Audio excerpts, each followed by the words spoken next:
আসসালামু আলাইকুম। আজকে আমি আপনাদের সাথে শেয়ার করব খুবই কম সময়ের মধ্যে বেলার ঝামেলা ছাড়াই ডিম পরোটার রেসিপি। হাতে যখন রান্না করার সময় থাকবে না, তখন আপনারা এই অল্প সময়ের মধ্যে এই ডিম পরোটাটা তৈরি করে খেতে পারেন। সকালে কিংবা বিকেলে বাচ্চাদেরকে এই ডিম পরোটা তৈরি করে খাওয়াতে পারেন। এই ডিম পরোটা খেতেও কিন্তু অসম্ভব মজার হয়। তাহলে চলুন দেখে নিই এই ডিম পরোটার রেসিপিটি। প্রথমে আমি একটি বোল নিয়ে নিয়েছি। বোলের মধ্যে রুম টেম্পারেচারে থাকা ৩টি ডিম নিয়ে নিচ্ছি। ডিমগুলো ভেঙে বোলের মধ্যে নিয়ে নিয়েছি।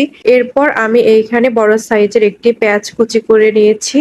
একটা কাঁচামরিচ কুচি কুচি করে কেটে দিয়েছি। এরপর আমি এখানে লবণ দিয়ে দিচ্ছি।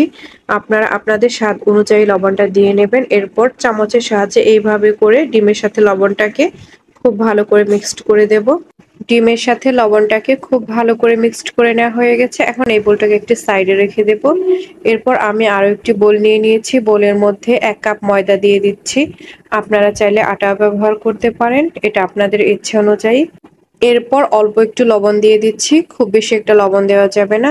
এরপর একটি গ্লাসে রুম টেম্পারেচারে থাকা পানি নিয়ে নিয়েছি। পানিটাকে এইভাবে করে অল্প অল্প করে দিয়ে একটি হ্যান্ড উইজের সাহায্যে এইভাবে করে বিট করে নেব। পানিটা একেবারে দিতে যাবেন না, অল্প অল্প করে দিয়ে এইভাবে করে বিট করে নিতে হবে। এতে করে ব্যাটারটাও খুবই ভালো হবে।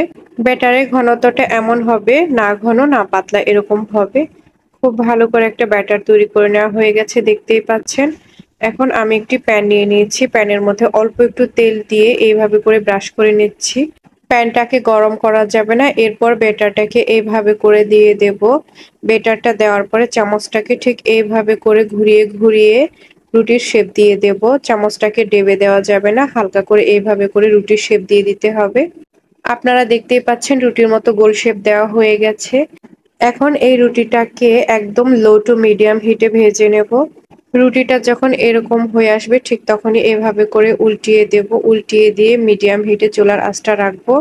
কিছুক্ষণ পর এক পাশ যখন ভাজা হয়ে যাবে ঠিক এইভাবে করে অপর পাশটা উল্টিয়ে দেব। উল্টিয়ে দেওয়ার পর এইভাবে করে চেপে চেপে দেব। এতে করে রুটিটা খুব ভালো করে ভেজে নেওয়া হয়ে যাবে। এরপর রুটিটাকে এইভাবে করে উল্টিয়ে পাল্টিয়ে দিয়ে অল্প একটু তেল দিয়ে দেব। তেল দিয়ে পরোটার মতো করে ভেজে নেব। যখন এরকম ভাজা হয়ে যাবে ঠিক তখনই প্যান থেকে তুলে নেব। তুলে একটি প্লেটে তুলে নেব। এরপর প্যানের মধ্যে অল্প একটু তেল দিয়ে দেব। তেল দেওয়া হয়ে গেলে এখন আমি ডিমটা এভাবে করে দিয়ে দেব। আমরা ঠিক যেভাবে ডিম ভেজে নিই ঠিক ওইভাবে করে আমরা ডিমটাকে খুব ভালো করে ভেজে নেব। এরপর ডিমের উপর এইভাবে করে ভেজে রাখা পরোটাটা দিয়ে দেব। পরোটাটা দিয়ে দেওয়ার পর ডিমটাকে খুব ভালো করে ভেজে নেব।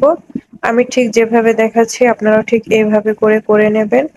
ডিমটা যখন খুব ভালো করে ভেজে নেওয়া হয়ে যাবে ঠিক তখনই এভাবে করে উল্টিয়ে দেব। উল্টিয়ে দিয়ে পরোটাকে ঠিক এভাবে করে ভাঁজ করে নেব।